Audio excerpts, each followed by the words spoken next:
Hello Terraria enthusiasts, my name is James, and now yesterday we got a massive spoiler, and that is the Dungeon Defenders 2 and Terraria crossover. Well, today we actually got a bunch of new information about these events that kind of change how we looked at yesterday's trailer, and it makes it a little bit more clear. So this is all completely text-based, so just enjoy the gameplay as I talk away, but I'm going to try and condense this all so it's really short and really compact. So we knew that we were getting a new event, we saw that in the trailer, however we didn't know this, where this event would fit into the game. Well, SafeMan, or SafeMander, has kind of clarified that this is an event for new players and for old players, and it will kind of slot into the game that way. Now, you may be thinking, right, so it's an event that can be played in the middle of the game, right? Well, no. So we actually got some further clarification on a spoiler we saw on PC Gamer about the actual tower defense structure. So we do actually know now that this is a tower defense mode. This is not an event where enemies spawn, you kill them and it ends. This is where you place towers, you have a life force, which is the big purple gem, and you have little minions that will help you out. Now that is the big new bit of information, the fact that we're actually going to be building towers, and if you take a look at this much higher res image than we had yesterday, you can actually see that we have this little archery set up, and we have this little wizard who's throwing something. He looks like a pumpkin, it's kind of cool, and I think this purple one at the end is a minion, I'm not too sure. Obviously that's all due to speculation. So that was our first big clarification. We also found out that we're getting new vanity, new weapons, and obviously new enemies, which is really exciting, and new loot from that. So I believe that because this is a new and an old player event, I think it's going to be tiered. So I think new players will get to wave 10, veterans will get to wave 30 or something like that. And maybe for different levels you will get different loot. Maybe there'll be an easy mode, a medium mode, and a hard mode, because that's kind of how you ramp up tower defense games. Now for Dungeon Defenders 2 we got further clarification on what's actually coming. So we're getting a new Dryad NPC, which of course you will have to purchase. You can try it out for free, and you can do challenges to maybe unlock it for a little bit longer. I honestly can't speculate any more about that. But we do know we're getting a new map, we're getting new weapons, and a new little wave system, which is just awesome.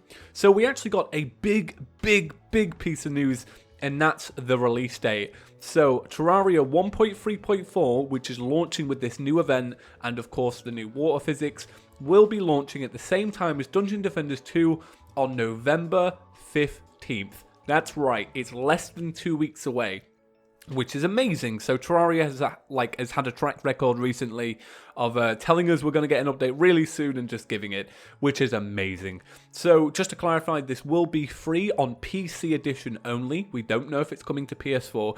It definitely isn't coming to PS4. So if you hear another news outlet saying it's coming to PS4, it isn't. It's not. It's PC exclusive just for now.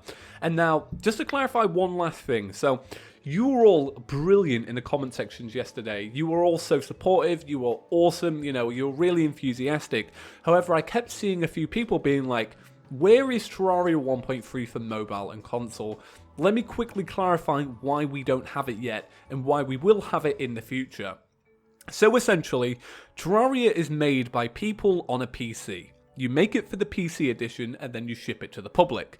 You then hire 505 Games to change that to a console, because the people who make Terraria can't do it themselves, or don't have time, or don't have the resources, and so they pay 505 Games to essentially move it over to the console. You know what I mean?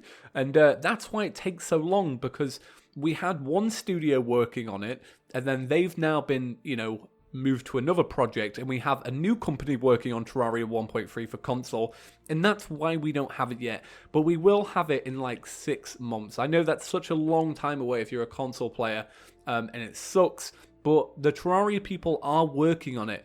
You just have to understand the circumstances they're in. You have to hire someone to port your game over. It takes a long time, sadly. And the way they've made Terraria, they're having to remake it for consoles, which is mad. Anyway, guys, that's about it for today's Terraria news. I tried to condense everything into a short little video, but if you want to actually read a little bit more and get in depth, SafeMander actually did a brilliant forum post going over everything, and I'm going to leave that in the description below. I'm also going to leave links to a Twitch page which is by Dungeon Defenders 2, And on that Twitch page, they'll be doing a live stream on the 11th of November 2016. I'm not too sure what time it's going to be at, where they'll be showing the new Terraria content in Dungeon Defenders 2 a few days before release. Anyway, guys, that's about it. Thank you so much for your support on yesterday's video. I actually have an end card video here that I really recommend to you. I did a video a while back showing every single crossover Terraria's ever had and every little reference in another game. So if you want to go and check that out, it's well worth it. Terraria has appeared in quite a few things, and I think you'd really like it if you're looking forward to this crossover. Anyway, guys, have an absolutely brilliant day, and I'll see you in the next one. Peace.